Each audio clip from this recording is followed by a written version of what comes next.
Yeah, so welcome students.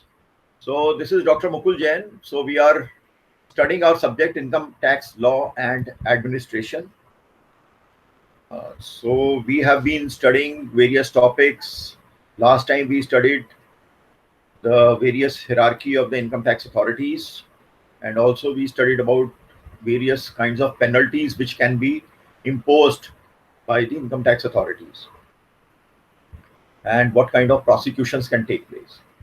So today I am taking now a slightly different topic: how to calculate income tax of business firms, or in other words, how to do assessment of business income.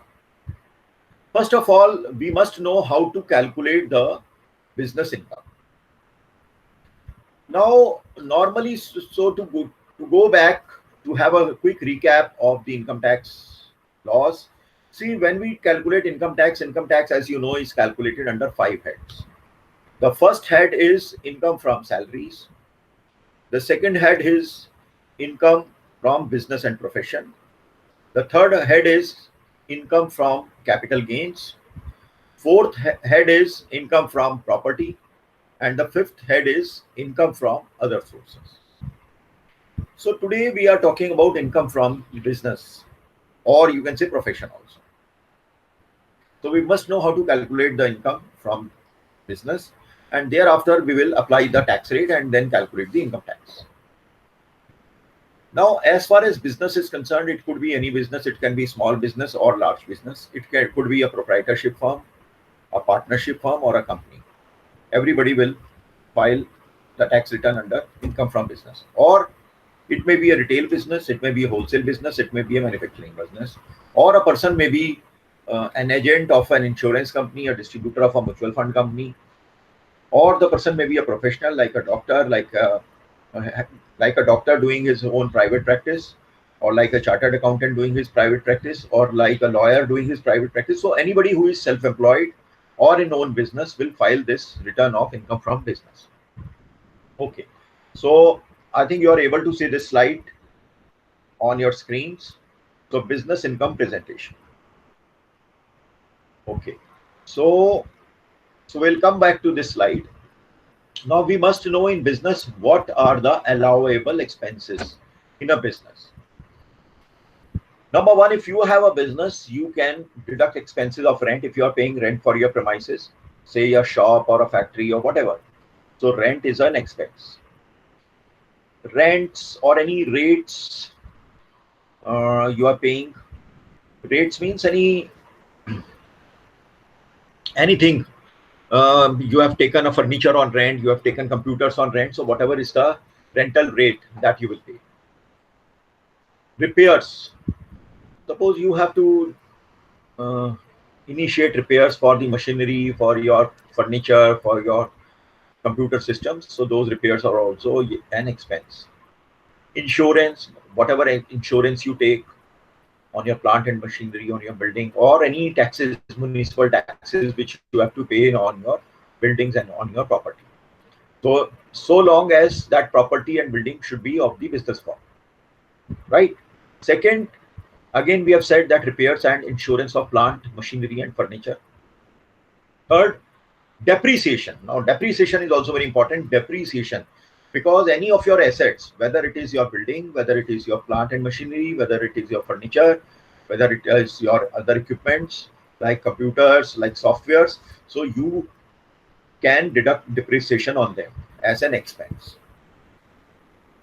Then fourth point is insurance premium on stocks in trade. So whatever stocks you are having, for example, you are having an electronic shop, so you are having all consumer durable items like television, fridges, microwave ovens. So you want to insure all these stocks against any loss of theft, against loss due to fire or due to some natural calamity. So whatever insurance premium you pay to cover your stock is also is an allowable expense.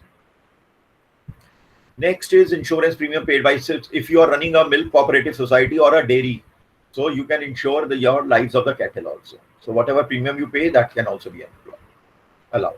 Sixth is premium paid by employer for medical insurance on the health of his employees.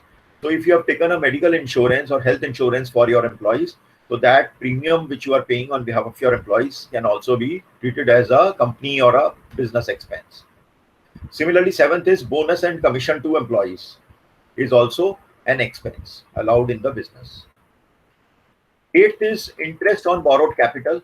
If your business firm has taken a loan, so whatever interest you are paying to the bank or to the financial institution is also shown as a business expense. Ninth point is employer's contribution to recognized provident fund or approved superannuation fund.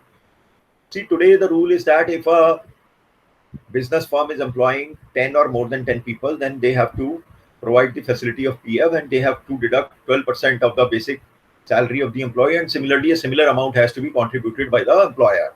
So whatever as an employer you are contributing to the EPFO, that is Employee Provident Fund Office, so that is the employer's contribution. So that is also the expense for the employer or for the business firm.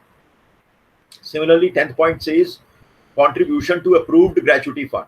Suppose your company is also giving the facility of gratuity, but here also the rule of Gratuity Act says that if a company employs 20 or more than 20 people, then a gratuity provision has to be there, right?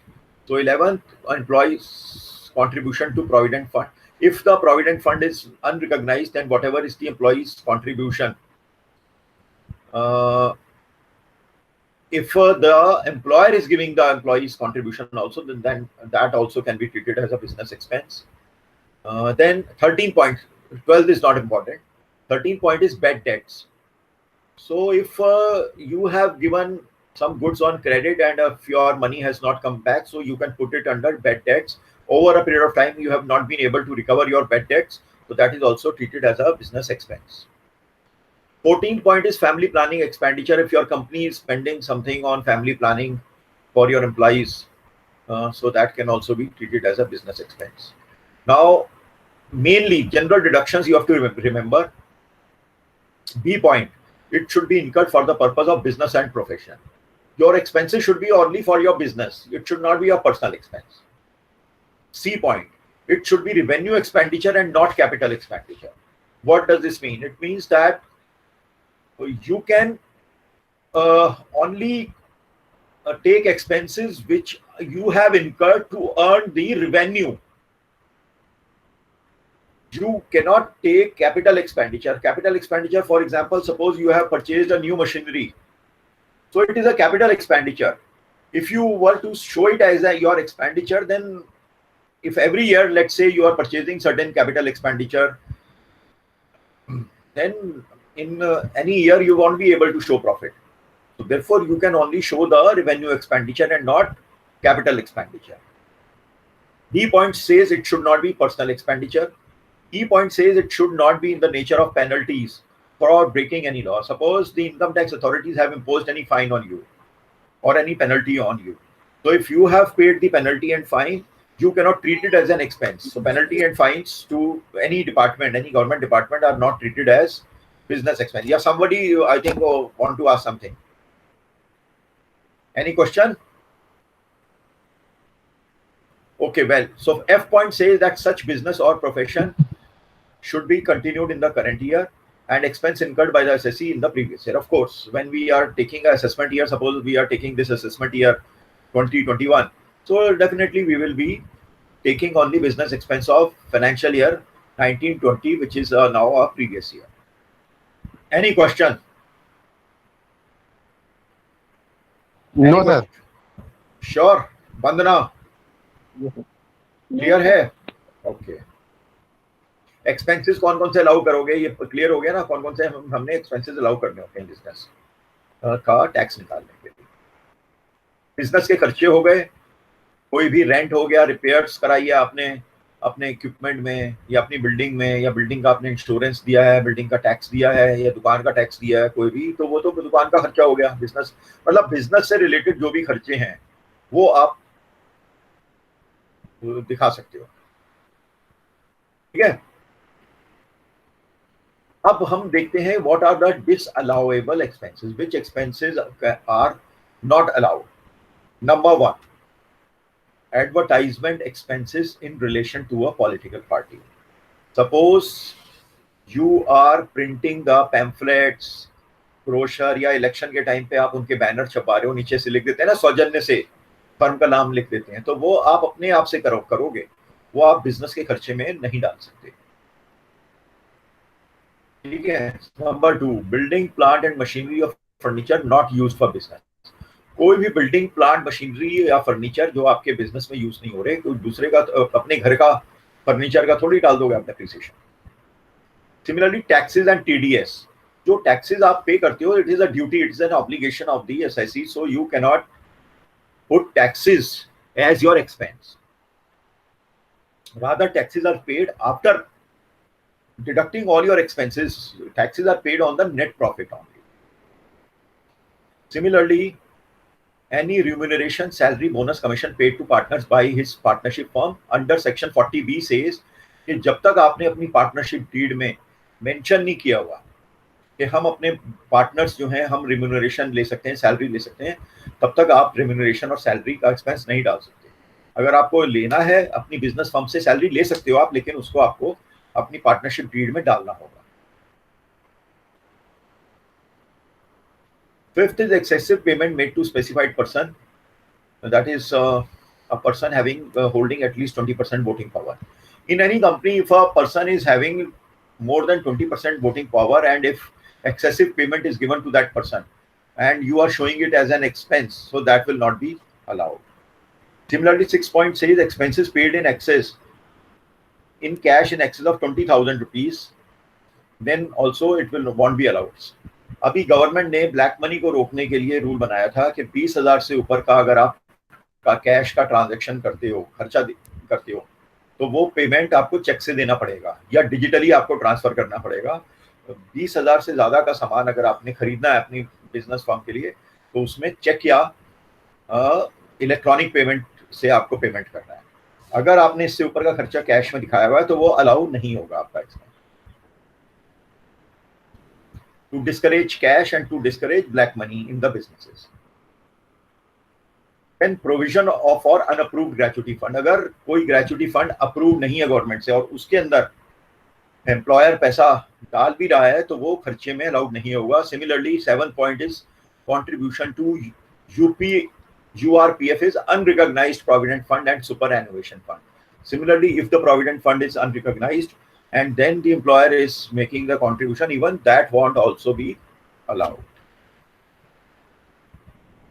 Now I have got actual problems. I have brought actual problems to you, so please be vigilant and please see it very very carefully because these are all figures. So thoda sa, because you are all commerce students, so we will take you back to your accounting principles. So आप ये total देख रहे हैं यहाँ पर, ये जो है ये ट्रेडिंग अकाउंट है और नीचे हमने एक ही पेज पे दिखा दिया, नीचे प्रॉफिट एंड लॉस अकाउंट है। और ये किसका अकाउंट है? Nakul and Sahadev are partners of messrs Bharat sales and service, so following information has been provided. So trading and profit and loss account for the year ended 31 March 2017। हाँ जी, आप सब देख रहे हैं ना इसको, स्लाइड को? Yes sir. स्क्रीन पर। अच्छा, तो पहले देखिए ट्रेडिंग अकाउंट कैसे बनता है। ट्रेडिंग अकाउंट में हम क्या लेते हैं, इस साइड ये राइट हैंड साइड पर है क्रेडिट और लेफ्ट हैंड साइड पे है डेबिट। तो क्रेडिट में पैसा आया आपके पास बाई सेल्स, 20 लाख रुपया आया इसके पास, 20 लाख रुपए की इसने सेल्स करी है और उसके बाद जो स्टॉक बच गया वो हो गया क्लोजिंग स्टॉक। तो इसने अपने स्टॉक की सेल करी है 20 लाख और 85,000 रुपये का स्टॉक बच गया, तो टोटल इसका लगा दिया 20,85,000। नीचे का मत देखिए इसके फिगर, ये जो 20,85,000 के नीचे का मत देखिए, ये हमने एक ही पेज पे दे दिया किसी तरह से। अच्छा, ये तो हो गया पैसा आया। ये है कि डेबिट साइड, यानी कि ओपनिंग स्टॉक 75,000 इसको मिला, पिछले साल का जो बचा हुआ सामान था इस फाइनेंशियल ईयर में 75,000 का इसको स्टॉक मिला। फिर नया माल परचेज किया गया, टू परचेज 15 लाख रुपीस का सामान खरीदा, तो इसे अभी भूल जाइए 5,10,000 को। तो 20,85,000 में ये आपका, देखिए मैं इसको कैलकुलेट कर रहा हूँ, 20 लाख, ये जो आप देख रहे हैं यहाँ पर 20,85,000 माइनस 15,75,000 1000, तो ये आ गया 5,10,000, ये ग्रॉस प्रॉफिट हो गया, ये जो दिखाया है। तो यहाँ हम लिख देंगे 2 ग्रॉस प्रॉफिट, और दोनों साइड का टोटल हम बराबर कर देते हैं। अकाउंटिंग में यही करते हैं ना आप। यहाँ का टोटल भी आ गया 20,85,000, यहाँ का भी टोटल आ गया 20,85,000। ये तो हो गया ट्रेडिंग अकाउंट। तो ट्रेडिंग अकाउंट में मोटा मोटा आप क्या देखते हैं, एक साइड में आप क्रेडिट साइड में देखते हैं कि क्या सेल्स का रेवेन्यू कहाँ से आया, और डेबिट साइड में परचेज करके आपने क्या सामान क्या आया, और दोनों का डिफरेंस जो हो गया वो ग्रॉस प्रॉफिट हो गया 5,10,000। अब ये क्योंकि नेट प्रॉफिट नहीं है, टैक्स नेट प्रॉफिट पे लगता है, ग्रॉस प्रॉफिट पे नहीं लगता। तो आपने ये जो 20 लाख रुपया जो भारत सेल्स एंड सर्विस ने जो सेल्स की है 20 लाख, इसके लिए बहुत सारे खर्चे भी किए होंगे भाई। 15 लाख का सामान खरीदा, उसको 20 लाख में बेचा, बट इसके लिए खर्चे भी तो किए होंगे ना। खर्चे जैसे ये साइड देखिए आप, डेबिट। अब ये आ गया प्रॉफिट एंड लॉस अकाउंट, इसमें 2 सैलरीज पे करी हैं। सपोज ये कोई शॉप है, शॉप में आपने सेल्स पर्सन रखे होंगे, तो 2.5 लाख रुपए की आपने साल में सैलरी दी। 2 कमीशन, कुछ आपने कमीशन भी पे की होंगी जो सामान आपने खरीदा है, या सामान जो किसी सेल्स एजेंट के थ्रू बेचा है उनको कमीशन दी होंगी, 40,000 रुपीज कमीशन में दिया। सेल टैक्स दिया आपने 35,000 रुपीज का। जनरल एक्सपेंसेस हो गए 5,000 के, जैसे जनरल एक्सपेंसेस होते हैं, एडमिनिस्ट्रेटिव एक्सपेंसेस होते हैं, दुकान के खर्चे होते हैं। एक एडवांस इनकम टैक्स दिया है इन्होंने, वो भी डाला हुआ है 54,000 का। इंटरेस्ट ऑन कैपिटल डाला हुआ है, कोई लोन लिया हुआ था 42,000 इंटरेस्ट दिया है। डेप्रिसिएशन ऑन फर्नीचर डाला हुआ है 4,000 रुपीज। एडवर्टीजमेंट किया है अपनी बिजनेस के लिए, तो 16,000 का एडवर्टीजमेंट का खर्चा डाला हुआ है। फ्री डिस्ट्रीब्यूशन ऑफ सैंपल्स, शायद इन्होंने अपने कस्टमर्स को कुछ सैंपल दिए थे, फ्री सैंपल देने होते हैं कई बार, तो 3,000 रुपए का वो खर्चा डाल दिया इन्होंने। To insurance premium on life of partners के लिए इन्होंने अपने पार्टनर्स के लिए लाइफ इंश्योरेंस लिया है, उसका प्रीमियम जो पे किया उसका भी खर्चा डाल दिया है। प्रिंटिंग एंड स्टेशनरी का 3,500 रुपये डाला हुआ है। तो इसके बाद इन सबको ऐड कर देंगे आप खर्चे के बाद, और ग्रॉस प्रॉफिट जो आया 5,10,000 में लेस कर दोगे तो ये 46,000 का नेट प्रॉफिट आएगा। इसी बीच में उसको कोई बेड डेट रिकवरी भी हुई है 15,000 की। बेड डेट कोई पुराना बेड डेट था जो कि उनको उम्मीद नहीं थी कि पैसा नहीं आएगा नहीं, बेड डेट हो गया वो, बट उसकी रिकवरी हो गई 15,000 रुपये, वो पार्टी दे गई। तो ये इस साइड आ गया रिसीप्ट्स, इस साइड आ गया expenses. Profit and loss account में दोनों को फिर यहाँ नेट प्रॉफिट यहाँ लिख देंगे, आप ऐड कर देंगे तो 5,25,000 यहाँ आ गया, और नीचे देखिए 5,25,000 यहाँ आ गया। मेरा कर्सर नोट करिए क्या कहाँ मेरा कर्सर है, ठीक है। इसमें कोई trading and profit and loss account में कोई doubt? Any doubt? Please speak up. Sakshi, no sir. Vandana, ये क्लियर है ना? जैसे यहाँ हमने खर्चे तो आपने बहुत बनाए होंगे ना अकाउंट्स वगैरह, हाँ जी। तो बस हमने देखिए income tax point of view से क्या देखना होता है इसमें। अगर कई बार क्वेश्चन इस तरह से दे देता है वो एग्जाम में, ये उन्होंने फिगर दे दी सारी। इसके बाद अगला पेज में जो दिखाऊंगा उसमें वो बताएगा इसमें से कौन कौन से खर्चे, कुछ खर्चे उसके पर्सनल भी हो सकते हैं, तो आप उसको ये देखना है कि कौन सा खर्चा आप उसको अलाउ करोगे, कौन सा खर्चा आप उसको नहीं अलाउ करोगे। आप ये समझ के इस प्रॉब्लम को करना कि जैसे आप सपोज इनकम टैक्स के ऑफिसर हो, आपके पास कोई असेसी की ये रिटर्न आई है, तो आप वो कौन सा खर्चा अलाउ करोगे, कौन सा नहीं करोगे। अब देखिए नेक्स्ट हम आते हैं, एक इन्फॉर्मेशन दी है, following additional information has been provided. Salaries include ₹40,000 paid to partners as per partnership deed and well within the limit under section 40B। Salary जो उन्होंने दिखाई है 2.5 लाख की, उसमें 40,000 रुपये पार्टनर को भी दिया है। चलिए नेक्स्ट इन्होंने कहा है number 2, general expenses are incurred for the purpose of pleasure tour of partners with their family members to Goa. अभी तो पर्सनल एक्सपेंस हो गया। अब ये सपोज आप इनकम टैक्स ऑफिसर हैं, समझ लो आपको ये इन्फॉर्मेशन मिली है, ये क्वेश्चन में दी हुई है वैसे तो, कि ये जो जनरल एक्सपेंसेस डाले हुए हैं ये इनका पर्सनल ट्रिप था गोवा का। ये जो देखिए यहाँ मेरा कर्सर है, जनरल एक्सपेंस 5,000, तो ये डिसअलाउ हो जाएंगे, सिर्फ बिजनेस के खर्चे अलाउ होते हैं। ठीक बात है ना अमन? बिजनेस के खर्चे अलाउ होंगे, ये पर्सनल खर्चे अलाउ नहीं होंगे। Yes sir. ठीक है ना। फिर थर्ड पॉइंट लिखा है income tax paid includes 14,000 paid as tax on behalf of partners. अब ये जो इनकम टैक्स भी इसने लगा दिया यहाँ, कहाँ लगा दिया ये कहाँ गया? एडवांस इनकम टैक्स 54,000 का, इसमें 14,000 का जो इनकम टैक्स है वो दिखा रहा है 14,000 का, वो पर्सनल इनकम टैक्स था पार्टनर्स का, तो बिजनेस के खर्चे में थोड़ी दिखाएगा, तो ये भी ओके कटेगा उसका, ओके। ये भी नहीं लगेगा। फिर फोर्थ है bad debts recovered were earlier allowed as a deduction. जो बेड डेट्स, ये जो अभी हमने देखा है, ये जो 15,000 रुपये उसको पुराने मिल गए, ये पहले इसने डिडक्शन ले रखी है खर्चे में, तो अब ये तो दिखाना पड़ेगा ही उसको, इनकम में दिखाएगा, क्योंकि पहले ये खर्चा में एक्सपेंस ले चुका है बेड डेट का। फिर है फिफ्थ पॉइंट है interest on capital to partners is in excess of limits specified under section 40B by ₹1500 but as per partnership deed.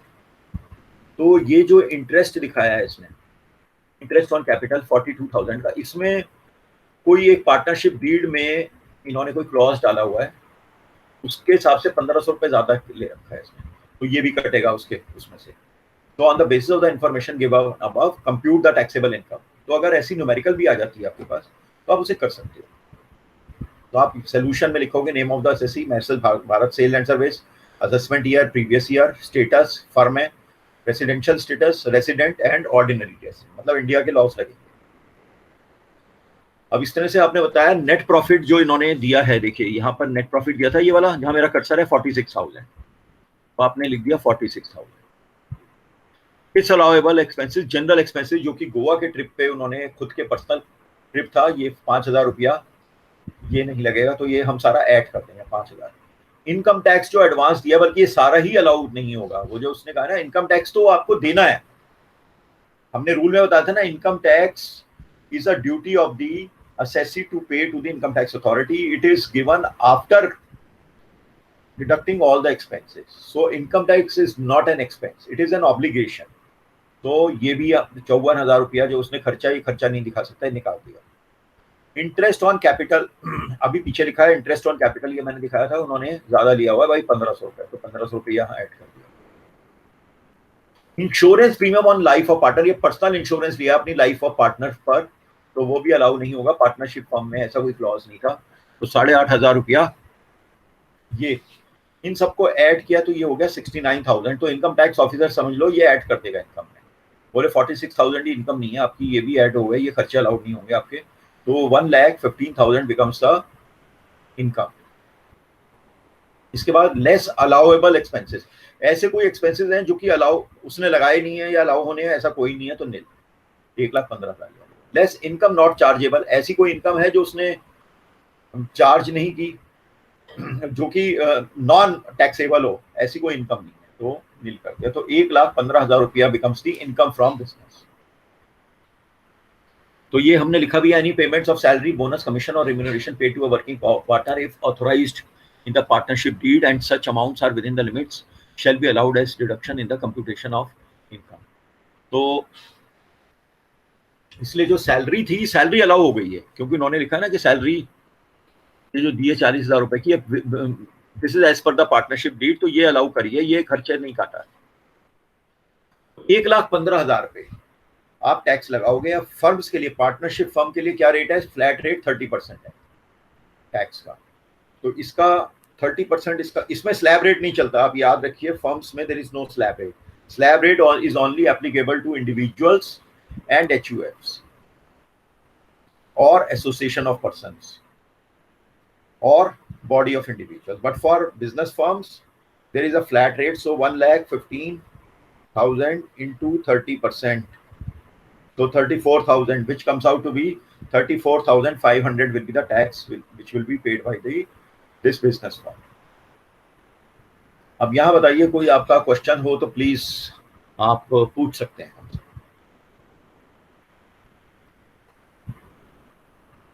इसके ऊपर क्या लगाएंगे? फ्लैट रेट लगाएंगे 30% का। क्लियर है या क्लियर नहीं है तो पूछिए।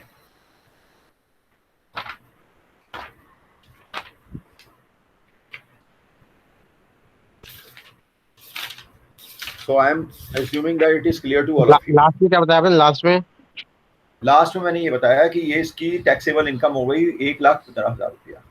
अब 1,15,000 रुपए के ऊपर एक फ्लैट रेट ऑफ टैक्स लगता है बिजनेस फर्म्स में, जैसे पार्टनरशिप फर्म है इसकी, तो उसमें 30% का टैक्स रेट है।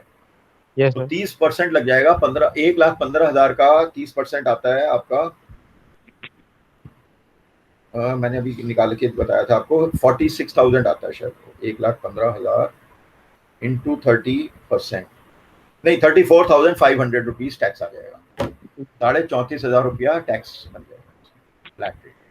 ओके, ठीक है ना? Yes sir.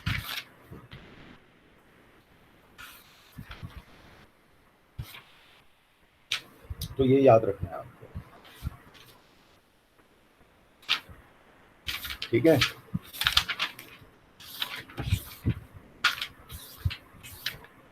नेक्स्ट आते हैं, एक और प्रॉब्लम देखते हैं इसकी। ये भी एक और प्रॉफिट एंड लॉस अकाउंट है। ये है mister Ranjit, ending in so and so year, profit and loss account.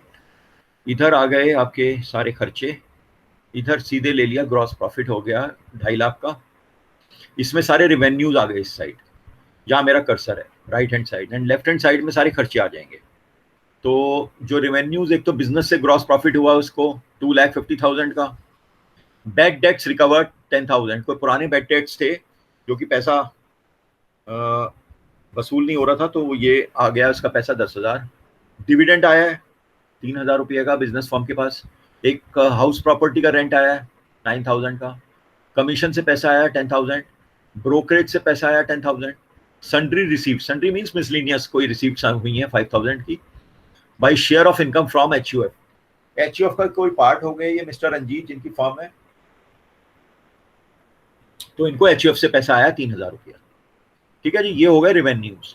इधर हो गए एक्सपेंसेस आपके डेबिट साइड में। सैलरीज पे की हैं 1,65,000, office expenses 18,000, depreciation 14,000, sale tax 9,000, legal expenses 8,000, income tax 7,000, again income tax allow नहीं होगा। Patents purchase 12,000, repair 6,000, donation 2,000, provision for bad debts 3,000, general expenses 12,000, net profit आ गया। इन सबको खर्चों को इसके अंदर टोटल से हम माइनस करेंगे तो ये नेट प्रॉफिट आ जाएगा 44,000। So total of both side, debit side and credit side, should be the same, 3 lakh and 3 lakh. Right, now they are giving some additional information. They are saying that salaries include 6,000 paid to workers employed at home, so this will not be allowed. घर के जो workers हैं या घर की made हैं या घर का कोई डोमेस्टिक सर्वेंट है, उसका खर्चा थोड़ी बिजनेस में अलाउ होगा, तो ये अलाउड नहीं है। फिर लिखा है legal expenses include 1,000 paid to advocate in connection with personal case. Legal expenses जो फर्म से रिलेटेड है वो तो आप लगा सकते हैं खर्चा, लेकिन आपके अपने पर्सनल कोई केस था तो लीगल एक्सपेंसेस 1,000 रुपए वो भी हैं, तो ये भी कट जाएगा, ये भी एक्सपेंस अलाउड नहीं है। Then general expenses include 4,000 as contribution to staff welfare fund. फिर आता है out of the bad debts recovered only 4,000 were allowed as deduction earlier. Bad debts जो हैं रिकवर्ड, अच्छा 10,000 हुए हैं बैड डेट्स, जिसमें इसने पिछले साल में 4,000 का रिडक्शन पहले ले रखा था। ठीक है,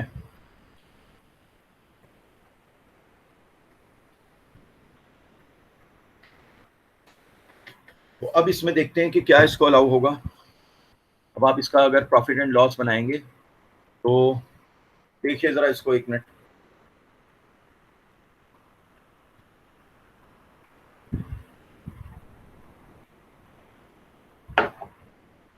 तो ये नेट प्रॉफिट आपने ले लिया 44,000। सैलरीज जो पर्सनल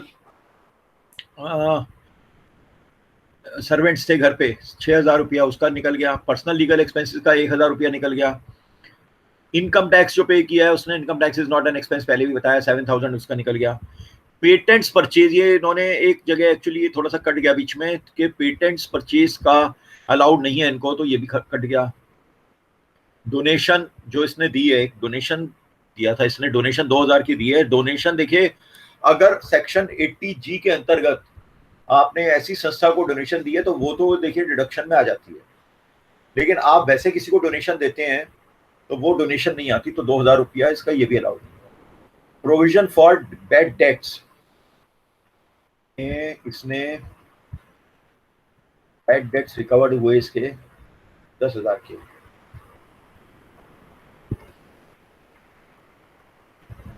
तो इसमें इसका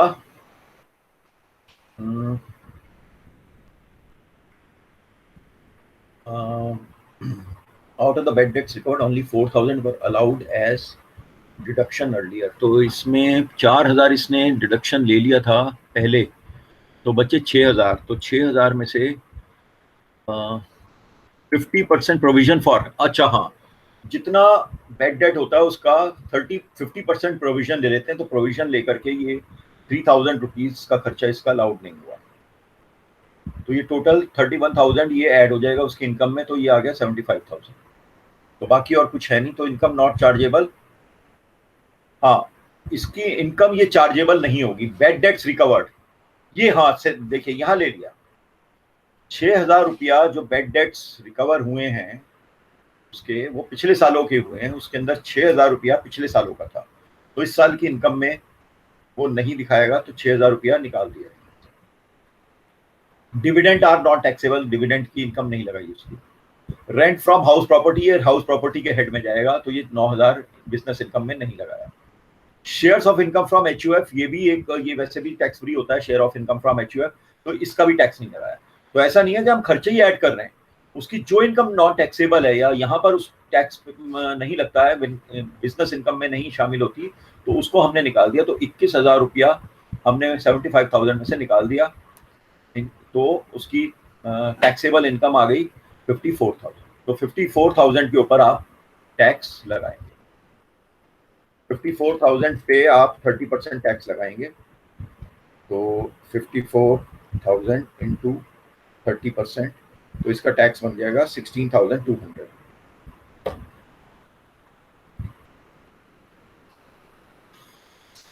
ठीक है, क्लियर है ये? Yes, whether this point is clear, या आपको या न्यूमेरिकल या फिगर्स आ रही हैं तो आपके वो सब ऊपर से निकल रहा है, ऐसा तो नहीं है?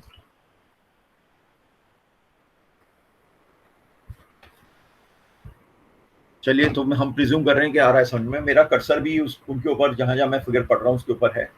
तो सिंपल है कि बेसिकली ये सबसे सिंपल है, how to calculate income from a business form is that आप देखो भाई जो खर्चे लगाए हैं वो उसने ठीक लगाए कि नहीं लगाए हैं, वो खर्चे बिजनेस फॉर्म में अलाउ होते हैं नहीं होते हैं, बस आपने ये देखना है।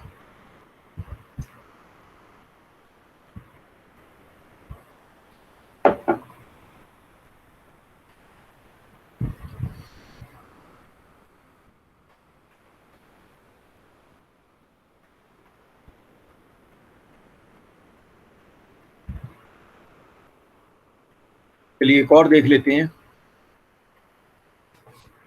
Following is the account of receipt and payment of doctor दोषी ऑफ मानस क्लिनिक। ये एक प्रोफेशनल है, तो इनका भी एक इन्होंने स्टेटमेंट इस तरह से बनाए हैं। यहाँ इन्होंने यहाँ पर लेफ्ट साइड में रिसीप्ट्स कर दी और यहाँ राइट साइड में पेमेंट्स कर दिए। तो इनको रिसीप्ट्स हुई हैं, देखिए यहाँ जहाँ मेरा कर्सर है लेफ्ट साइड में, cash in hand 1,500, cash at bank 3,000, तो टोटल हो गया 4,500। इनको कंसल्टेंसी फीस आई, इनका क्लिनिक है, 1,85,000 रुपए की कंसल्टेंसी फीस आई। विजिट फीस जो विजिट करते हैं ये पेशेंट के यहाँ, तो 44,500 यहाँ से आई। पेशेंट से कुछ गिफ्ट मिले इनको 6,000 रुपए के, वो इन्होंने अपनी इनकम में लगा दिया। विनिंग फ्रॉम हॉर्स रेसेस से कुछ विनिंग हुई है 10,000 की, वो भी इन्होंने इसी में लगा दिया इनकम में। तो टोटल यहाँ रिसीप्ट हुई उनकी 2.5 लाख रुपये, 2,50,000। राइट हैंड साइड में इन्होंने पेमेंट्स दी हैं, यहाँ पर सैलरीज अपने इनके यहाँ जो भी कंपाउंडर वगैरह नर्स या पीएन का स्टाफ है उसको इन्होंने दी है salaries 44,000। By bonus to staff को बोनस दिया 4,400 रुपए का। Postage and stationery 13,600। Rent of clinic, इन्होंने वाइफ को रेंट पे किया है, वाइफ के नाम पे इनका क्लिनिक होगा, 12,000 rupees. Electricity bill 11,150। Car expenses 30,000। Drawings का मतलब वो नहीं है कि ड्राइंग बनाई है इन्होंने, ड्राइंग्स का मतलब इन्होंने बैंक से ड्रॉ किए हैं पैसे, सॉरी बैंक से नहीं, अपने क्लिनिक से ड्रॉ किए, अपने क्लिनिक से ड्रॉ किए इन्होंने 48,000 रुपीज इन्होंने खुद के लिए निकाले हैं। बाई डोनेशंस, इन्होंने कुछ डोनेशन दिए हैं 18,000 रुपए की। परचेज ऑफ इक्विपमेंट परचेज किए हैं 12,000 रुपए के। मिसलिनियस एक्सपेंसेस करे हैं 12,000। So by balance carried down, cash in hand पीछे से आया है, ये 2,600 का बैंक में कैश है इनका 42,250 का, तो टोटल हो गया 44,850। तो इसका टोटल आ गया 2,50,000। दोनों को आपने बैलेंस कर दिया, दोनों साइड, क्रेडिट साइड और डेबिट साइड। अब इसमें देखिए एडिशनल इन्फॉर्मेशन क्या दी है इन्होंने कहा है ₹6,000 is considered as a reasonable rent for the clinic. इन्होंने डॉक्टर साहब ने लगाए हैं रेंट के 12,000 रुपया, लेकिन ये कह रहे हैं जैसे इनकम टैक्स ऑफिसर को पता चलेगा भाई इस एरिया का रेंट तो 6,000 रुपये ही है, रीजनेबल रेंट। फिर है miscellaneous expenses are incurred for personal purposes. Miscellaneous expenses इन्होंने ये लगाए हैं 12,000, ये पर्सनल एक्सपेंसेस हैं तो ये इनको अलाउ नहीं होंगे। इसके बाद हैं donation are eligible for deduction under section 80G। जो इन्होंने डोनेशन दिखाई है 18,000 की, ये सेक्शन 80G में आती है तो ये अलाउ होगी, ठीक है, फिर ये अलाउ होगी। Half of the car expenses are for personal use. ये जो इन्होंने कार एक्सपेंसेस लगाए हैं 30,000 रुपए के, ये इसमें आधा टाइम ये पर्सनल यूज के लिए यूज करते हैं, तो इनको 30,000 अलाउ नहीं होंगे। इसको 30,000 का 50% ही अलाउ होगा, दैट इज इनको 15,000 रुपीज ही अलाउ होंगे कार के। फिर लिखा है depreciation allowable according to income tax act is 4,000। Depreciation इन्होंने कितना लगाया है, bonus, electricity, drawings, donation, purchase, इन्होंने डेप्रीसिएशन लगाया नहीं है। तो अब वो कह रहे हैं कि डेप्रीसिएशन इनका बनता है 4,000, तो वो लगा देंगे, बल्कि डेप्रीसिएशन इनको लगाना पड़ेगा। तो compute the income from profession, तो आप वही नाम लिख देंगे, assessment year, previous year, status क्या है, इंडिविजुअल है। अब देखिए consulting fees I 1,85,000, visit fees I 44,500, gift from patient आया 6,000, तो टोटल हो गया 235। इन्होंने क्या लगाया था, इन्होंने 2.5 लाख लगाया था। इन्होंने विनिंग फ्रॉम हॉर्स रेसेस 4,000 ये भी लगा दिया था, सॉरी 10,000 लगाया था, तो वो प्रोफेशनल इनकम में नहीं आती, तो 10,000 हमने वो ऐड नहीं किया है।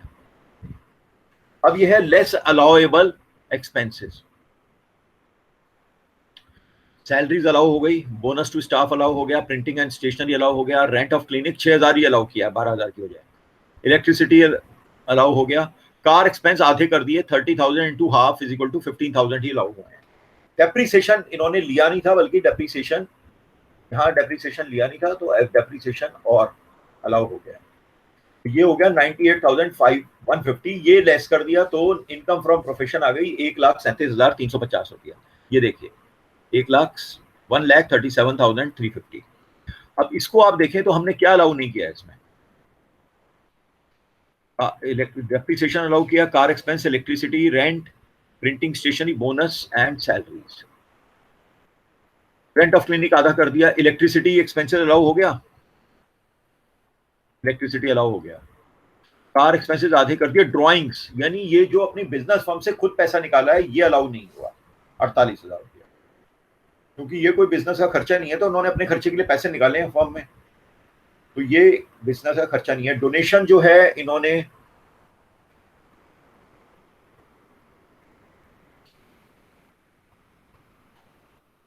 डोनेशन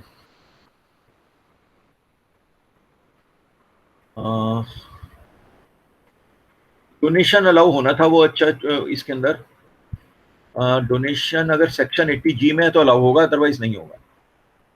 अच्छा तो यहाँ अच्छा थोड़ा सा हमसे गलत छप गया कि donation are eligible for deduction under section 80G, इसमें यह लिखना था not eligible for section 80G, इसलिए वो अलाउ नहीं किया डोनेशन।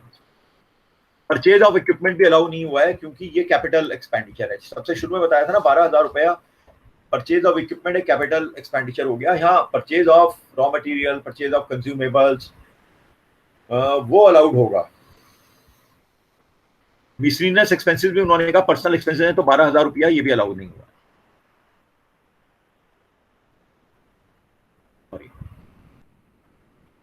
तो 12,000 वो भी अलाउड नहीं हुआ। तो देखिए इसका हमने एक्सप्लेनेशन भी दिया है, only reasonable rent is allowed as business expenditure, personal expenses are not allowed, donations are not the expense of business, however necessary deduction will be allowed under section 80G from gross total income। ये actually deduction में जाएगा, तो इसलिए business expense में नहीं जाएगा। Section 80G में allow तो होगा लेकिन बाद में अलाउ होगा। मेरा purchase of equipments being capital expenditure is not allowed as deduction. Then winning from horse races will be considered under head income from other sources में आएगा, हॉर्स रेसिस की विनिंग उसमें नहीं आएगा, तो इसलिए अलाउड नहीं हुआ। तो ये देखिए हमने आपको 2-3 एग्जांपल से बताया था। तो आप बताइए कि किसी को इसमें क्लियर है? अब इसके अंदर जो, क्योंकि ये इंडिविजुअल हैं और अगर इंडिविजुअल्स के नाम से इनका क्लिनिक है तो ये इंडिविजुअल में इनको स्लैब रेट से देंगे ये इनकम टैक्स। अगर ये फर्म के नाम से मानस क्लिनिक खोला हुआ है, प्रोप्राइटरशिप फर्म के नाम से खोला हुआ है, तो उसमें फ्लैट रेट 30% लगेगा। ये जो इनकी इनकम आई है ना 1,37,350, इसके ऊपर फ्लैट रेट लगेगा 30%। Now you tell me if there is any kind of a doubt, then please ask me.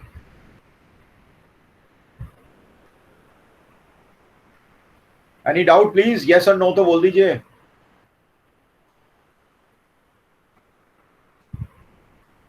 Nobody is answering. क्या हुआ सब जाके? Have you slept? No, sir.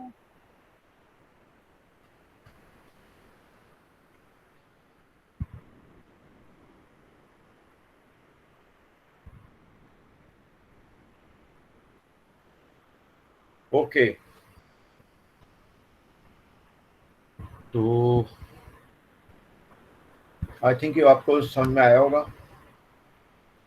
Yes sir. Okay good. कोई क्वेश्चन? No, sir. No, ये sir. figure, okay, so were you able to see these figures? Okay, so Balpreet Gogia is also there. Aman Yes, sir. Balpreet। अच्छा, राघव ने join नहीं किया आज? तो मंडी गया sir वो काम से। ओके चलिए, तो अब आपको नेक्स्ट टॉपिक हम कराते हैं, थोड़ा सा वापस उस पे आ जाते हैं हम। अपील, मैं थोड़ा सा देखिए थोड़ा चेंज कर करके, क्योंकि कुछ टॉपिक थोड़े से बड़े ड्राई हैं इसमें, तो इसलिए मैं आपको एक ही टॉपिक पे नहीं कर रहा हूँ। अभी ये हमने लास्ट टाइम बताया था ना आपको, ये आपको बताया था, ये income tax authorities and there powers, deduction of tax and source, advance payment, ये पेनल्टीज का बताया था, ऑफेंसेस एंड प्रोसिक्यूशन बताया था, एक अपील एंड रिविजन्स। तो इसलिए आज मैंने ये स्लाइड ली है on appeals, appeal to commissioner of income tax.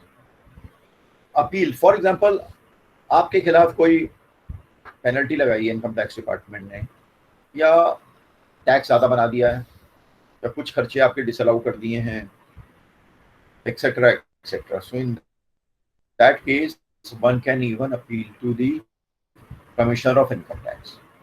So what are the about? So you are you seeing this slide now? New slide, appeal to Commissioner of Income Tax appeals. So you have to keep on watching my cursor over here. So I'm reading from it and then I'll be explaining you. So we are saying that at times it may happen that the taxpayer is aggrieved by an order of the assessing officer. In such a case, he can file an appeal against the order of the assessing officer before the Commissioner of Income Tax. Provisions relating to appeals to the Commissioner of Income Tax. तो साफ लिखा हुआ है,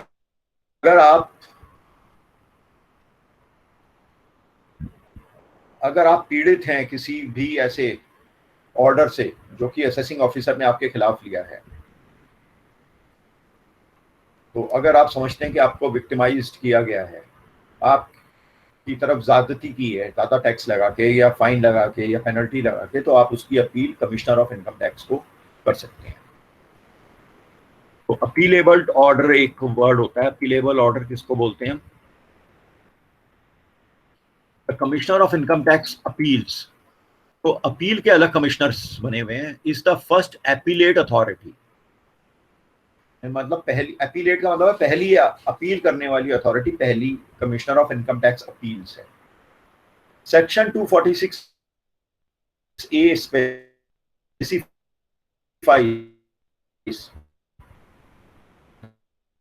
orders against which an appeal can be filed before the Commission of Income Tax Appeals. The list of major orders against which an appeal can be preferred before the Commission of Income Tax Appeals are given.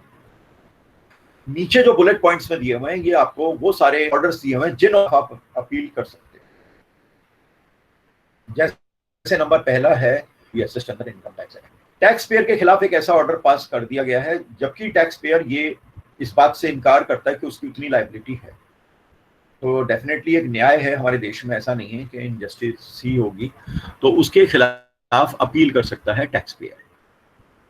या फिर second point, intimation issued under section 143 income offer to tax in the return of income.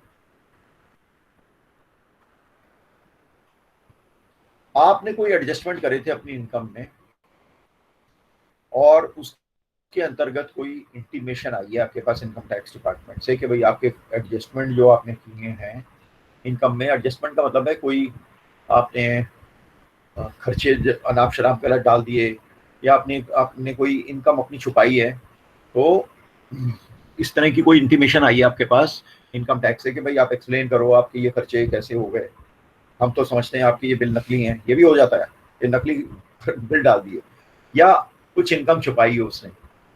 Third, intimation issued under section 200A where adjustment are made in the filed statement. पहला था कि adjustment किया है income में, income कम दिखाई है. दूसरा है adjustment are made in the filed statement. जो स्टेटमेंट आपने फाइल किया इनकम टैक्स अथॉरिटीज के सामने उसमें आपने इनकम कम दिखाई है. नेक्स्ट है assessment order passed under section 143(3) except in the case of an order passed in pursuance of directions of the dispute resolution panel. चलिए इसको ये कोई एक सेक्शन है, इसको छोड़ सकते हैं. Assessment order pass, order of assessment, reassessment, recomputation. हाँ, कई बार ऑर्डर ऐसा आ जाता है इनकम टैक्स का कि इसका रीअसेसमेंट किया जाए या दोबारा से कैलकुलेट की जाए उसकी इनकम. तो इस तरह के ऑर्डर के खिलाफ आपको अपील करनी है. इसी तरह से कोई सर्च सीजर, कोई छापा पड़ा है तो उसके एवज में कोई असेसमेंट किया गया आपका, तो उसके खिलाफ आप अपील करना चाहते हैं.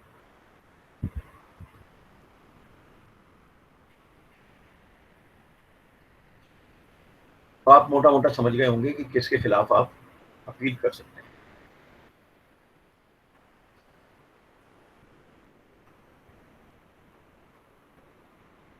अब हम आते हैं time limit for presenting an appeal. Appeal की कोई समय सीमा होती है, ऐसा नहीं है कि आप 5 साल के बाद अपील कर रहे हो, 2 साल के बाद कर रहे हो. So appeal should be presented within 30 days of the following date.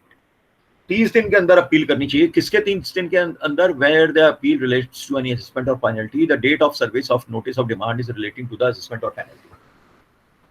कोई भी असेसमेंट हुआ है, उसकी कॉपी आई है या कोई भी पेनल्टी आई है, जिस दिन आपके पास वो लेटर आया है, उनका नोटिस आया है डिमांड करने के लिए, उस दिन से 30 दिन के अंदर अंदर आपने अपील की एप्लीकेशन डालनी पड़ेगी. सेकेंड पॉइंट है B point, where appeal is under section 248, that is appeal by a person denying liability to deduct tax under section 195 the date of payment of tax. Assessee ये समझ रहा है कि उसकी लायबिलिटी बनती नहीं है और उसका टैक्स जो है गलत काटा गया है, तब वो उसकी अपील कर सकता है.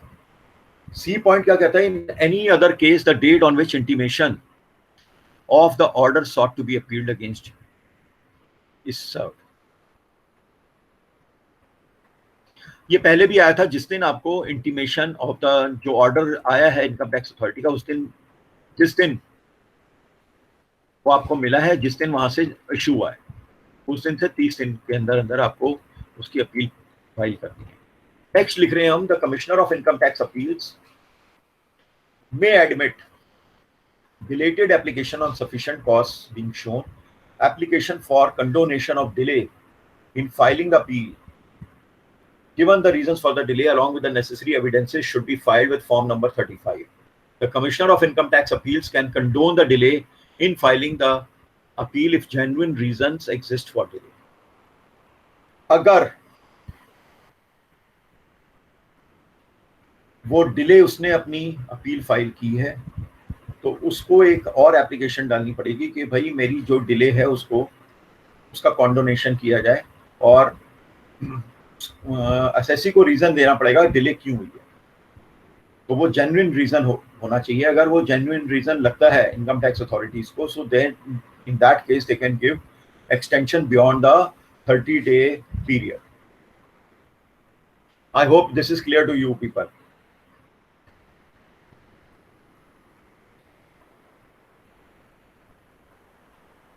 इसके बाद है फॉर्म ऑफ अपील। अपील किस फॉर्म में देंगे आप? The CBDT, Central Board of Direct Taxes, had substituted Rule 42. Okay. By virtue of such amendment, the CBDT had issued a new form number 35 for filing an appeal before Commissioner of Income Tax Appeals. Further, e-filing of form has been made mandatory for persons for whom e-filing of the return of income is mandatory. तो इसके लिए एक form number 35 है appeal को file करने के लिए, और ई फाइलिंग की भी अब सुविधा दी जा चुकी है अपील फाइल करने की। नेक्स्ट आता है सिग्नेचर टू द अपील। इसमें क्या है? Signature to the appeal in the form of appeal, the grounds of appeal and the form of verification are to be signed and verified by the person authorized to sign the return of income under section 140 as applicable to the taxpayer. In other words, form of appeal is to be signed and verified by the following. अब सवाल ये उठता है, वो कह रहे हैं कि हमारा एक फॉर्म नंबर 35 है, उसके ऊपर आप अपील फॉर्म भर के अपील दायर कर सकते हैं, लेकिन इसको अपील को प्रॉपर ऑथराइज्ड पर्सन से साइन करना भी आवश्यक है। अब कौन है वो ऑथराइज्ड पर्सन, ये हम लोग पढ़ रहे हैं। तो फर्स्ट ने लिखा है in case of appeal by an individual tax payer by the individual tax payer himself और by a person duly authorised by him who is holding a valid power of attorney. अगर individual tax payer ने appeal file करनी है तो या तो वो खुद ही फाइल करेगा या कोई पर्सन को वो ड्यूली ऑथराइज्ड कर सकता है, उसके बिहाफ पर उसका जो ऑथराइज्ड पर्सन है वो भी अपील फाइल कर सकता है, लेकिन असेसी को उसको एक वैलिड पावर ऑफ अटॉर्नी देनी पड़ेगी। पावर ऑफ अटॉर्नी का क्या मतलब होता है कि आपने उसको एक पावर ऑफ अटॉर्नी दे दी कि ठीक है साहब, ये आप मैंने अपने राइट्स इसको दे दिए, now he is like my agent, so whatever he will do he has got my consent on और he has got full power. Power of attorney को उर्दू में बोलते हैं मुख्तारनामा। तो वो एक मुख्तारनामा बना के दे सकता है दूसरे पर्सन के नाम से, अगर वो किसी वजह से जा नहीं सकता इनकम टैक्स के ऑफिस में अपील फाइल करने, तो वो किसी को ऑथराइज कर सकता है। तो जब हम किसी को ऑथराइज कर सकते हैं कि हमारे बिहाफ पर वो साइन करे, हमारे बिहाफ पर वो सारा काम करे, तो उसको बोलते हैं पावर ऑफ अटॉर्नी और वैलिड पावर ऑफ अटॉर्नी। ठीक है जी। नेक्स्ट आता है in case of a Hindu undivided family by the karta of the family और if the karta is absent from India and और is not capable for signing by any other adult member of such family. HUF के case में karta of the family appeal file करेगा, और अगर कर्ता absent है, मतलब इंडिया में नहीं है, कहीं बाहर फॉरेन में गया हुआ है, तो उसके बिहाफ पर कोई भी एडल्ट मेंबर उस एचयूएफ का वो अपील को फाइल कर सकता है।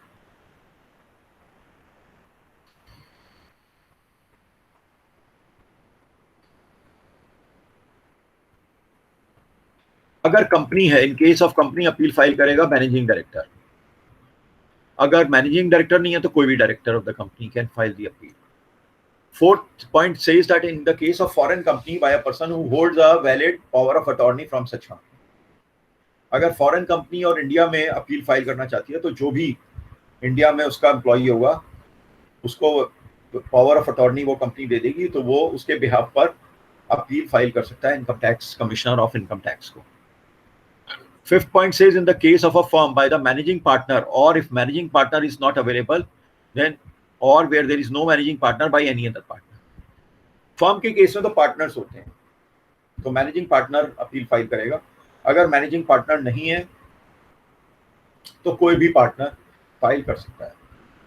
In the case of LLP, LLP क्या है? लिमिटेड लायबिलिटी पार्टनरशिप के केस में डेजिग्नेटेड पार्टनर करेगा, और अगर डेजिग्नेटेड पार्टनर अवेलेबल नहीं है तो कोई भी पार्टनर उसको अपील फाइल कर सकता है। 7th पॉइंट है in the case of local authority, local authority में अपील फाइल करनी है लोकल इनकम टैक्स ऑफिस में। So then even by the principal officer thereof, जो भी कंपनी का प्रिंसिपल ऑफिसर है या सीईओ है या जो भी मेन सीनियर पोजीशन पे, वो फाइल कर सकता है appeal file. 8th point in the case of a political party by the chief executive officer of such party, political party में चाहे आप उसको सीईओ कहें या पार्टी का प्रेसिडेंट कहें, तो उसकी पावर है अपील फाइल करने। 9th point says in the case of any other association by the principal officer thereof or any other member of the association, कोई आपने एसोसिएशन बनाई हुई है तो उसका कोई भी जो प्रिंसिपल ऑफिसर का मतलब है, कोई भी नाम दे सकते हैं, वो अध्यक्ष हो सकता है उस सोसाइटी का, वो उसका डायरेक्टर हो सकता है, मैनेजिंग डायरेक्टर हो सकता है। नाम तो इसलिए दे दिया कि भाई द प्रिंसिपल ऑफिसर, या कोई भी मेंबर, अगर वो भी अवेलेबल नहीं है तो कोई भी मेंबर हो एसोसिएशन का, वो अपील फाइल कर सकता है। 10th point says in the case of any other person by that person or by some person competent to act on his behalf,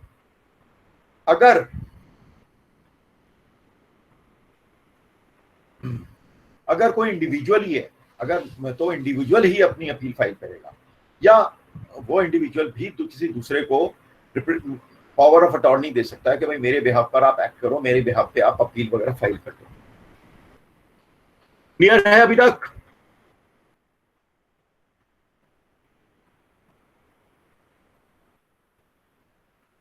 अगर क्लियर है तो बताइए, नहीं क्लियर है तो मत, वो भी बताइए।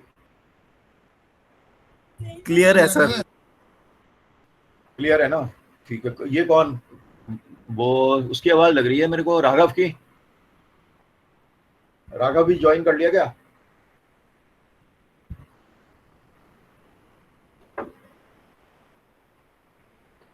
प्री डिपॉजिट ऑफ टैक्स, ये देखिए important point of before filing the appeal, the tax payer should pay the tax determined as per the return of the income filed by. Appeal file करने से पहले जो भी टैक्स बनता है, पहले तो टैक्स पेयर को वो टैक्स पे करना पड़ेगा। उसके बाद अपील में अगर आप उसका टैक्स नहीं बनता था तो वो उसको वापस मिल जाएगा। ठीक है, इसलिए पहले उसको टैक्स देना है, फिर अपील फाइल करनी है। नेक्स्ट पॉइंट लिखा है, no return of income is filed, the tax payer should pay tax equal to the amount of advance tax payable by him.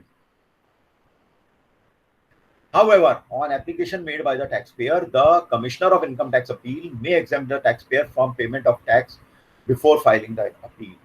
Such benefit is granted if good and sufficient reason is provided or is proved by the taxpayer for non-payment of tax before filing the appeal.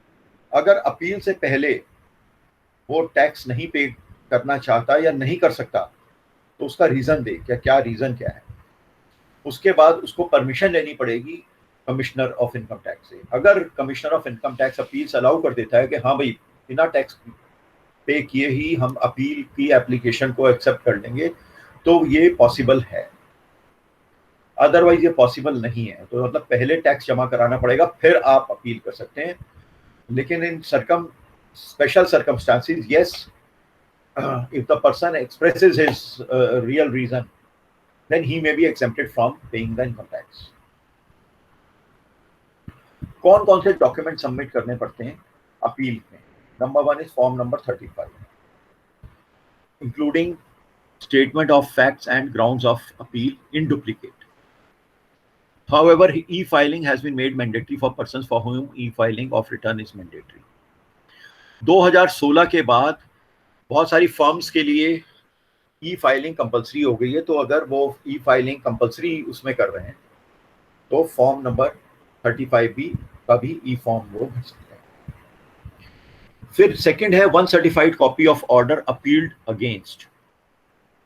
जो order आपके पास आया है या जो order उसके पास आया है जिसके खिलाफ वो अपील करना चाहता है, तो वो उस ऑर्डर की भी कॉपी साथ में वो लगाएगा.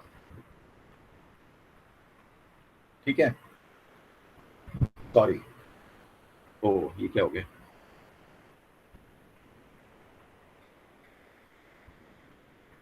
Sorry, my presentation has gone, so I'm once again.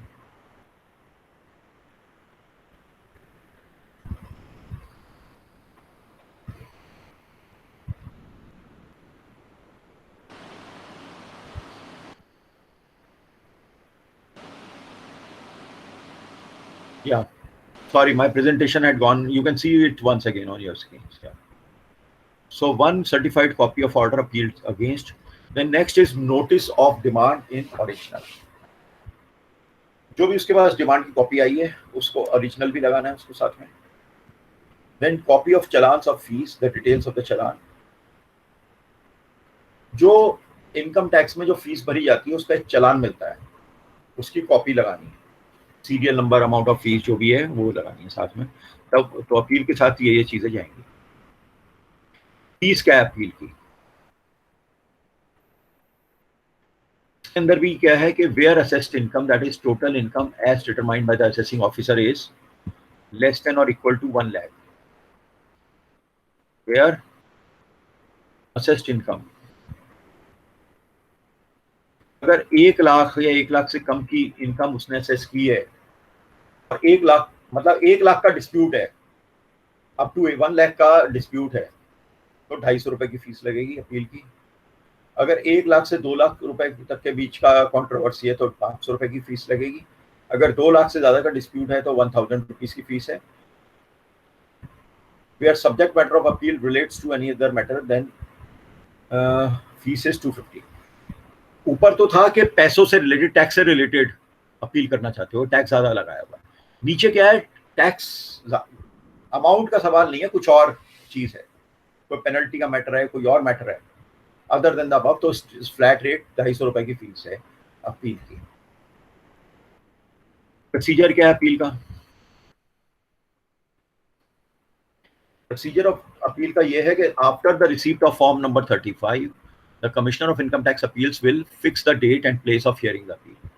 जैसे कोर्ट में तारीख लगती है तो वो कमिश्नर ऑफ इनकम टैक्स एक तारीख लगा देगा कोर्ट में, जगह बता देगा कि आपको इस दिन पर और इस जगह पे आकर के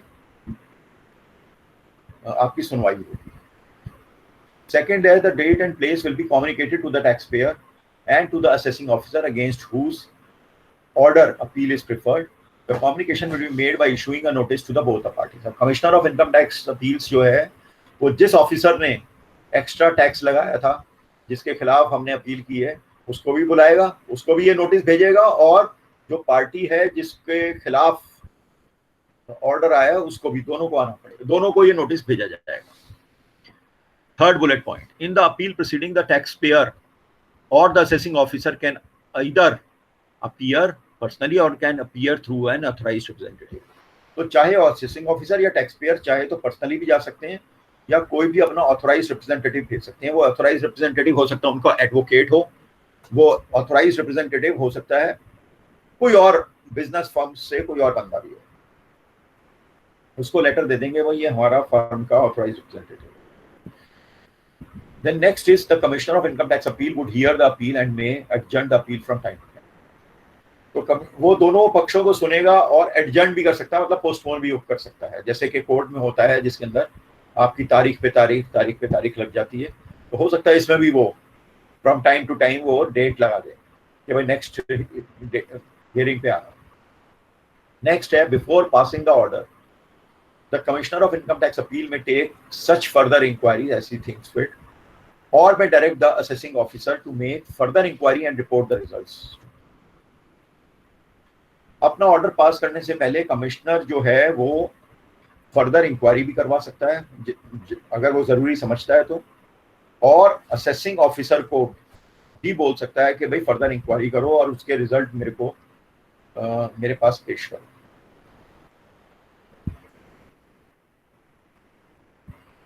नेक्स्ट हम कह रहे हैं कि during the course of appeal the commissioner of income tax appeals may allow the tax payer to go into additional grounds of appeal. However, additional grounds will be accepted only if the Commissioner of Income Tax Appeal is satisfied that omission of these grounds from the form of appeal was not willful or unreasonable. देखिए कभी कभी ऐसा भी हो सकता है कि tax जो असेसी है उसने अपील फाइल कर दी जल्दी में और कुछ पॉइंट्स रह गए उससे, कुछ ऐसी जरूरी पॉइंट्स रह गए जो कि अपील में आने चाहिए थे, तो वो दोबारा से एडिशनल ग्राउंड्स बना सकता है अपील के, तो लेकिन उसके लिए कमिश्नर ऑफ इनकम टैक्स ही उसको अलाउ करेगा कि भाई और कौन से अपील की कुछ पॉइंट्स रह गए थे जो कि मैं दोबारा से अपील में डालना चाहता हूँ।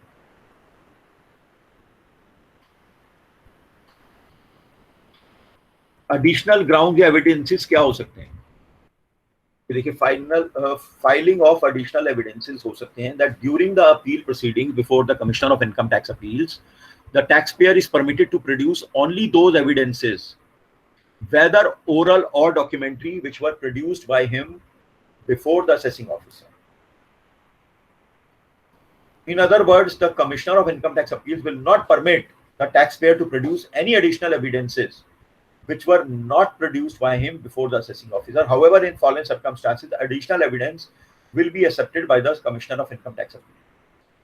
देखिए, जो उसने डॉक्यूमेंट असेसिंग ऑफिसर के सामने रखे हैं असेसी ने, तो वही डॉक्यूमेंट्स उसको कमिश्नर के सामने भी रखने हैं। ऐसा नहीं हो सकता कि कमिश्नर के सामने नए डॉक्यूमेंट पेश कर दें, तो वो तो फिर वही वाली बात होगी ना कि भाई असेसिंग ऑफिसर के सामने पेश नहीं किए तो अब आप नए डॉक्यूमेंट्स ला रहे हैं, तो डेफिनेटली फैसला डिफरेंट हो सकता है। लेकिन वो परमिशन दे सकता है, कमिश्नर परमिशन दे सकता है एडिशनल डॉक्यूमेंट्स की या एडिशनल एविडेंस की in case this situations may arise. For example, A, where the assessing officer has refused to admit evidence which ought to have been admitted. तो SSC ये बोल सकता है कि साहब मैंने ये पेपर्स थे, मैंने उनको दिखाने चाहिए थे असेसिंग ऑफिसर को, बट उन्होंने वो देखे ही नहीं। तो वही that is why it is written that where the assessing officer has refused to admit evidence which ought to have been admitted. उसने एविडेंस देखी नहीं, उसने मना कर दिया मैं नहीं देखूंगा पिछली बार, तो इसलिए मैं अपील वाले को दिखा रहा हूँ। या सेकंड केस है where the appellant was prevented by sufficient cause from producing the evidence which he was called upon to be produced by the assessing officer, or where the appellant was prevented by sufficient cause from producing any evidence before the assessing officer which is relevant to any ground of appeal, or D, where the assessing officer had made the order appealed against without giving sufficient opportunity to the appellant to adduce evidence relevant to any ground of appeal. तो basically हम क्या कह रहे हैं कि commissioner appeal वाला वो कुछ डॉक्यूमेंट, नए डॉक्यूमेंट्स पेश करने के लिए अलाउ कर सकता है, बशर्ते कि आप उससे ये प्रूफ कर सकें कि भाई जो असेसिंग ऑफिसर था उसने हमारे देखने से मना कर दिया, हमने उसको बहुत कोशिश की थी पिछले डॉक्यूमेंट दिखाने की, या उसने उसके ग्राउंड्स को उसने कहा ये ग्राउंड्स रेलिवेंट ही नहीं है जो मेरे को आप पेपर्स दिखा रहे हो, तो उसने मतलब दिखाने नहीं दिया basically. Now we are saying that normally the taxpayer has to make an application for acceptance of additional evidences. In other words, the additional evidences are to be accompanied by an application stating the reason for their admission. तो जब भी assessee additional information के लिए permission चाहता है commissioner से, तो उसको एक साथ में एप्लीकेशन भी देनी पड़ेगी कि क्यों वो नए डॉक्यूमेंट्स को देखे। Next, on receipt of such an application, the Commissioner of Income Tax Appeals may admit the same after recording reasons in writing for the admission of these evidences. Next is before taking into account the additional evidence filed by the taxpayer, the Commissioner of Income Tax Appeals has to provide a reasonable opportunity to the assessing officer for examining the additional evidence or the witness, as well as to produce evidences to rebut additional evidences produced by the taxpayer. But इस बीच में अगर commissioner appeals ने additional document को दिखाने की permission दे दी है, तो उसको एक मौका असेसिंग ऑफिसर को भी देना पड़ेगा, या असेसिंग ऑफिसर को भी एक अपॉर्चुनिटी देनी पड़ेगी कि वो भी एडिशनल एविडेंस को या एडिशनल डॉक्यूमेंट को एग्जामिन कर ले और फिर दोबारा से वो उसमें अपनी नोटिंग करे। आज इसके बाद का फिर हम नेक्स्ट टाइम में देखते हैं। कल tomorrow also we have a session, so we will leave the session over here. So if you have to ask anything, you can please ask. Is there anything to be asked? You can put on your mics now. अपने mics को on कर सकते हैं आप, मुझसे पूछिए तो कोई आपको पूछना हो तो इसमें।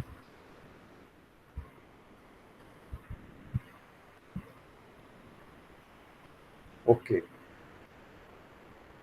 So I hope you have understood whatever we have discussed so far. So we will continue tomorrow, and so please. Okay, so we will discuss it tomorrow.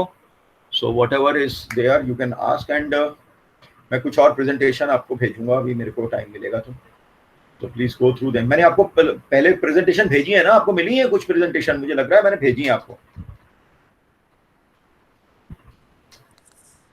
नहीं सर. मैंने कोई आपको PPT presentation कुछ नहीं भेजा. एक मिनट अभी let me see. हाँ नो सर. नहीं भेजा. अच्छा सेंड.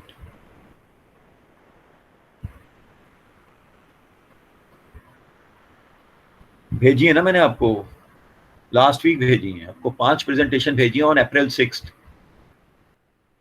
को 5 प्रेजेंटेशन भेजी है मैंने आपको on TDS, on power of commissioners, on advance tax, on exemption and income tax authorities. वो मिली नहीं आपको. I have send you 5 presentations. Why you are saying no? Mail is there before me. Sir मैं भी check नहीं किया होगा. हाँ तो ये देखिए आप अपनी मेल्स चेक करिए. I have send it on your group email IDs, so please check. What about others? Balpreet, Raghav, have you checked the presentation which I had sent to you on 6th of April? 1.5 week before. Please speak up whether you have received my presentation or not. No, sir. No, Received, sir. Received. So the rest of the students who have not, probably they have not seen their mails. So please see the group email ID of your class. So I have sent you 5 presentation last week. So this week also I will send you some presentation, the one which I am discussing with you. So please go through it, and tomorrow also join our session. So if there is any doubt, still you can ask. So okay, so signing off officially from this session. So after this I will be taking your attendance. So I'm stopping the recording over here, and then we'll take your attendance. Okay, so thank you.